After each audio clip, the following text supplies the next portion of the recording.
What's up, dudes and dudes to the internet? My name's Seth and we are back giving us some more Trove. Today I'm very excited to be able to show you the new and improved gem system, including gem re-rolling. Oh my god, seriously, it's actually a fantastically beautiful system, but it's very pay to win. Potentially it's very pay to win, folks, and in a lot of ways is time locked and time gated content. So you're only gonna be able to re-roll your gems maybe 5 to 3 times a week because of the fact that it's gonna cost Shadow Tower souls. And you can't grind Shadow Tower souls. Now, let's get right into it. So this is going to be the gem forging table right here. I guess I should have put it out somewhere on its own, but that's what it looks like. I like it. It's really cool. We've seen screenshots of this on the Trove Twitter a long time ago, but you can see on the left we got an empowered air, water, and fire gem on the table. And the way that this works quite intuitively is you're just going to open it, choose the gem that you want to change the stats on. Like, let's say that we go for this one right here. Here's our physical gem. Okay, I'm a magic character, so I'm going to highlight the physical change right there, and then we would end up selecting the reroll stat, which I don't have any of these items, so I'm sorry I can't actually show you. And then we would simply just click reroll stat and we would roll it over. Now, the thing that I also want to point out is that, oh man, this is a big change. No gems, once this update hits, are going to be able to ever generate with health regen ever again. And for those of you that are screaming, going, no, why? My gem still has health regen. Don't worry, because if you roll health regen off of your gem, it will never come back.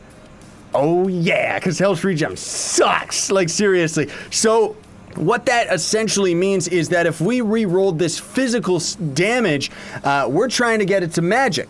So we have a couple different chances. It's kind of like a 1 out of 3, right? Because we can roll max health percent, or magic damage. But unfortunately, it is random because you know the devs, you know Trove, it loves to be randomized rather than something that you actually get to choose. Now, it makes sense, and we'll talk about why in a bit, but the fact is that I've seen it while I was here on the test server. I've used up a lot of my re-rollers to kind of just determine the odds of actually getting it to succeed and get to the stat that you want.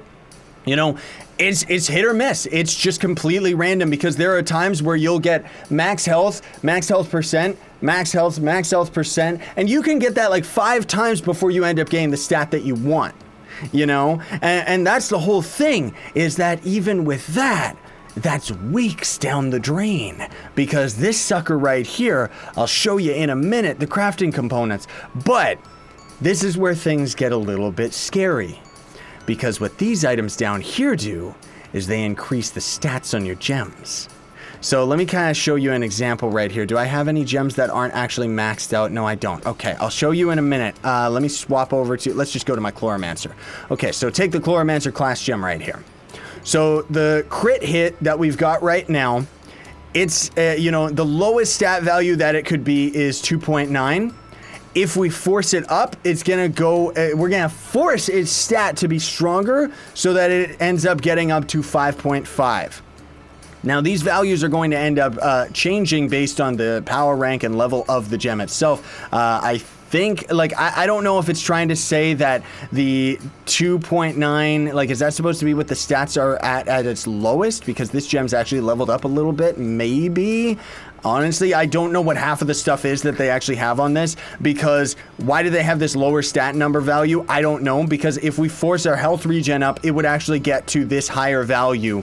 And while I originally thought that this 51% was a chance for it to fail, these augments have no chance to fail. It's just that the percentage amount that they increase is going to end up changing based on the items that you use. So let me show you an example here on my Shadow Hunter, because this gem at least is okay. So we've got my physical damage is at 8.2. We can force it all the way up to 10.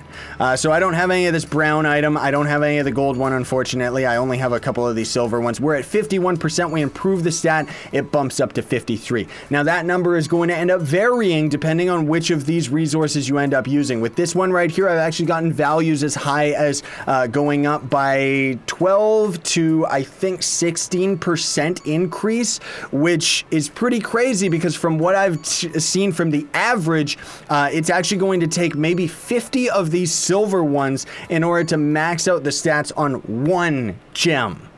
So you're gonna need 50 of these bad boys per gem. That's including your Empower gem and your lesser gem. But that again is just testing. The fact is that it's random. You could get very lucky and just have it all level up right away, as opposed to something like this where you're only gonna need a couple. But these are extremely costly and they are ultimately not worth it. These are probably going to be the ones of choice, like the item of choice that we're all gonna go for. So let's go over to the Adventurer's Crafting Table so I can show you this system. So the rough focuses, or any of them, the builder's focus, let's call them, right? So each of these, here's their crafting components. Yikes, that's insane right there. 3,000 of every gem dust in order to craft this, on top of the bound brilliance, which we'll talk about that in a minute. But you can see right here, the highest one is not only going to cost Titan souls, which means that you're time locked, but it's going to cost diamond dragonite, and 30 of it. And 150,000 flux. Not worth it. Like, really, if you can end up getting your hands on all of the gem dust, that's going to be much more cost effective, or even going for something like this that's just going to take Hearts of Darkness is just going to be so much easier than something like this, which is extremely expensive and ultimately is not worth its value to craft. That's the real bottom line, because there's so many other things that you can get with your Titan Souls and stuff like that. I'll have another video talking about the Shadow Towers very shortly. But the Bound of Brilliance right here is a crafting material, we talked about this before, found in boons of various celestial paragons at the Radiant Dayspring in the hub and from events. So the Radiant Dayspring, we're going to be able to, we already have that on the live server right now. This is going to be kind of your monthly craftable things, right? And there's going to be login for 9 days in a row. You got to log in every day to end up getting this token. And you can see it's locked to 2017, which means that we're not going to end up seeing the same token make an appearance in 2018. It's probably going to be a whole bunch of different items, but the dragon itself is going to be 18 of them. So that means, you know, 18 plus 9, and suddenly you have to log in for 27 days if you want to actually get both the dragon egg, which you're still going to have to craft the dragon, and then the mount itself, which of course you're getting these most of all for the mastery. However, then there's these boxes, and let's say for an average month being 30 days, you're only going to be able to get a couple of these boxes per month if they always have a mount and a dragon included. Now, herein lies where it gets a bit crazy, because free-to-play players are going to be dealing with this predicament, but pay-to-win players, this is for July right here, right? And when we move into the next month, we're not going to be getting these tokens anymore, but they're gonna show up in the store for 2 months. So pay-to-win players are going to be able to buy these to get these boxes right here. And these boxes have a chance of dropping that item that is required in order to get yourself the gem augmenters. That's crazy. Like, seriously, that's, you know, that's pushing it a little bit, because it means free-to-play players are going to have to choose. You're going to have to choose between a mount, a dragon, or just saying screw it to all of it and just getting these boxes so that you have a chance to get the bound brilliance. And again, it's going to cost 1 bound brilliance per resource here. And like I said, you're going to need like 50 of these for 1 gem. And not only that, but the tokens for free-to-play players are, you know, they're daily. So you can only get so many of them and only get these focus items so fast. Crazy, right? I know. So let's move on to the most important of all, which is the Stat Randomizer, because that's what most of us are interested in. While these are beautiful for, you know, most pay-to-win players and people that are at the end game are going to just be able to force themselves to being all sorts of new types of powerful. I think the max power rank goes up to like 25,000 now. It's insane. And it's great too, because, you know, with the new Shadow Tower bosses, it's gonna be nuts. The Dreadnought's insane. I'll show you that in another video. But with the contained spark of chaos, it costs lunar souls. So you're only going to be able to randomize your gems so many times within a week. And then on top of that, it costs 2,100 Isaac Cthulhu, which you can't grind these effectively. Invaders drop them, and not much else. And even as far as your tomes are concerned, you're gonna want to start using your itomes rather than your Robo Salvage or your Infinium, because you're gonna be using these things an awful lot, dude. And then there's the Blinding Darkness. Okay, so look at this. Used to forge contain chaos sparks for the gem. Stat reroll or reselect. Found in gem booster boxes. Pay to win. Empowered gem boxes. If you buy Radiant Sovereigns, those are pay to win as well. And rarely from world bosses. Now,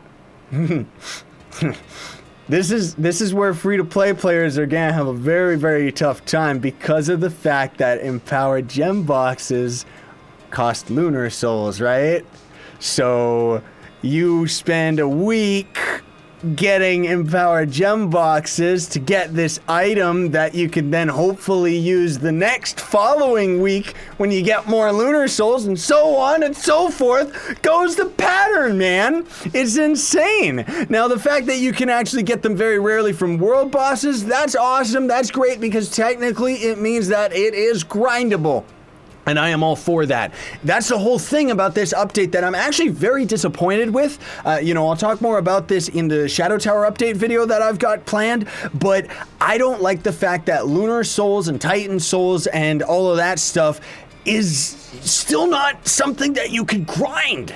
You know, that's the thing that I find so crazy about all this, is that they still didn't make it so that you could just fight Daughter over and over and over again, and maybe just make it cost more of the Lunar Souls for this item. But the fact that you could grind it all night and you could be playing this game non-stop and grinding constantly. Thus, you would be sitting there and, those hours start to add up. Maybe you start sweating and you think, I'm just gonna drop down $20, Mom, as opposed to now, where this doesn't really incentivize free-to-play players to log in more than just the once a week for the Lunar Souls. Now, again, I kind of speculated about this when I was talking about the screenshots that we saw from the Chinese server a couple days back, right? And I was kind of under the impression that I think the reason that they ended up doing something like this, and it makes sense, I'm all for them doing this decision, is that typical of a free-to-play game, because of the fact that you're timed, it means that it gives you more incentive for the players that are willing to spend their money. So for something like this, for example, you're more incentivized, rather than just randomizing your gems, to actually go out and grind and get gem booster boxes and stuff like that, so that you can end up not only getting this new resource, but maybe you want to get some golden gem keys that you could then end up using on further gem boxes, so that you could end up just getting yourselves, more gems that potentially could end up being good ones. Because that's kind of the whole thing that I feel they're trying to balance with this. It's leaning a little too far off in one direction for my taste, but I feel that this is necessary to have grinding actually still serve a purpose. Because even for endgame players like myself, I was ready to just buy my way past the gem system, and I guess it's kind of good but kind of bad that they don't give us that option, because on one hand, it kind of sucks because, it's like, dude, take my money. Let me do this, right? Let me not waste my time.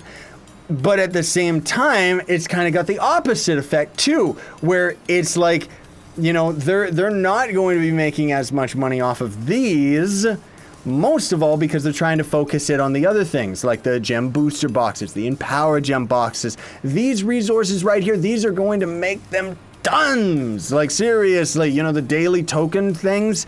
And we'll see how those end up playing out. They might end up being extremely expensive and stuff. Who knows? But very, very awesome nonetheless. You cannot disagree that even if you don't agree with the methods that they've got going on here, maybe you're sitting there and you just think, you stupid greedy company. a company wants to make money. That is their first primary goal. So that is perfectly fine. And on top of that, this gem system, while it does have its flaws and it's not perfect, it is still a huge step in the right direction. This is insane.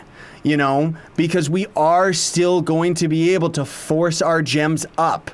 We are still going to be able to have the option to randomize our gems. Let me show you this right here just to give you an example, because that's the whole thing with my Dino Tamer here. I've got these all fully maxed out, and I want to give you one last tip in closing to what Trove's actual meta game is going to be as far as gem farming is concerned. Because this is going to completely change the way that we approach gems, especially in power gems in particular, but even for lesser gems, it's going to make a difference. So, first of all, what you're going to have to consider for gems from here on out when this update ends up hitting is that a perfect gem is not necessarily going to be governed by having the 3 stats that you need, because now we're going to have the option to randomize them. And in the long run of things, eventually we're going to end up having more randomizers for our main characters than we actually know what to deal with. It's the fact that all of this is new stuff right now, and I like the fact that we can't just buy our way past it and force our way past it because people like me have been playing this game for years. Now I actually have something to grind, and that's great. You know, this is gonna take months. But it's like with the gems like this, you're going to, like, a perfect gem is going to be all 3 stats, because all 3 stats, of course, means that it's going to be able to have higher stat values. And then also for an empowered gem, you're going to be looking at the ability. So for most range characters, you're going to want like Explosive Epilogue. For the Neon Ninja, you can actually look for a Pyro Disc now so that you can have your Neon Rage speed build to be much faster, because when that ends up triggering. But then on top of that, you're going to be taking a long look at the power rank. Now, before this update, lesser gems, I think the highest stat value that they could have for their power rank was at like 600 or 700 or something like that.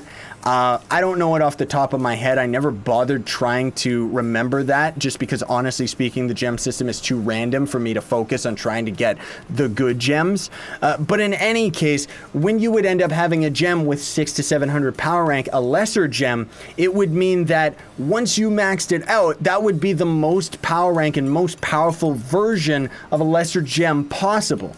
So with empowered gems, I think it was like, maybe that was 700 or 800 or something like that, but they've actually changed it from this update on, where the empowered gems have a little bit more randomization in terms of their power rank that they can start with. Lesser gems, I think, are affected by this as well, but generally you can kind of see here that I think lesser gems are going to be able to get maybe 1.1755 is either the highest power rank, or maybe 1.8 thousand is going to be the highest power rank. Honestly, I don't have enough experience with the gem system in general to actually determine that, but that's going to be Trove's meta end game, is going to be trying to find the perfect statted gems with whatever the next, whatever the new high base power rank is going to be.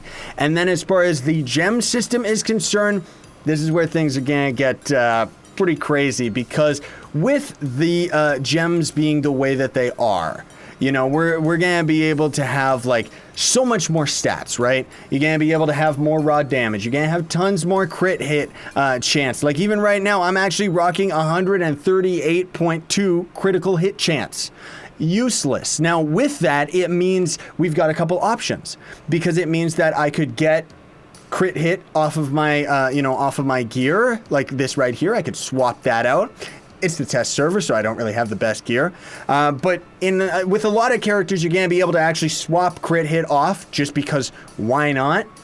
You're not going to necessarily need it, but more importantly, whoopsie daisy, that's the wrong menu. If we go into the gem right here, you can see that the way that the gems operate in Trove is there's going to be one primary stat, and what I like to call a secondary, and then a third stat. So for example, right here, 197% crit damage. That means that this rolled as the primary stat on this gem. Our crit hit is looking like it's actually the secondary stat. I'm gonna have to kind of learn the values a little bit better, you know, once all of this ends up going onto the live server. But then the raw physical damage, which I would normally have as magic damage if I could, is only at 6,323, which tells me that this is the lowest generated stat, right? So think of it in terms of there's going to be the primary, the secondary, the third, you know, gold, silver, bronze. Every gem is going to end up having this, and it doesn't matter what slot it is, it's going to be random. So what the another aspect, if you don't want to get into the, you know, the meta game of all of the power rank and stuff like that, the other thing that you're going to be focusing on, that most of us are going to be focusing on as far as these gems are concerned, is we could randomize this critical damage, because this slot, while the slot chosen is random, this slot on this gem is always going to be the golden slot. It's the primary number, right? So we can randomize this off to max health. Then we could randomize our physical damage off to max health, or even bring it down to being crit damage. Maybe we want to move our crit damage up to here, and then we would move our raw damage to take this prime slot, so that we would have more base value, right?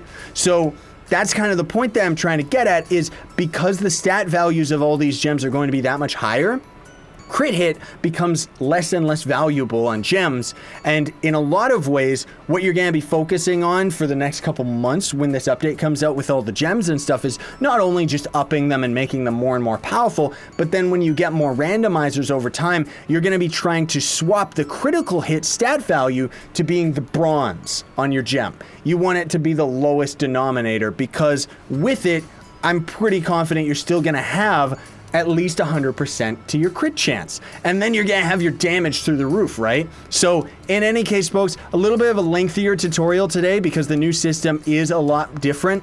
Hopefully I explained it in a way that you can understand, you know, and then take all this information for yourself and just kind of see that the new system is definitely hype, but it's definitely, you know, it's going to step on quite a few people's toes. Some people are not going to be happy about this, but for myself personally, I'm ecstatic. So thanks so much for watching, everybody. I very much appreciate it. Don't forget to like, share, favorite, and subscribe for more daily content. Sayonara, and stay epic, everybody.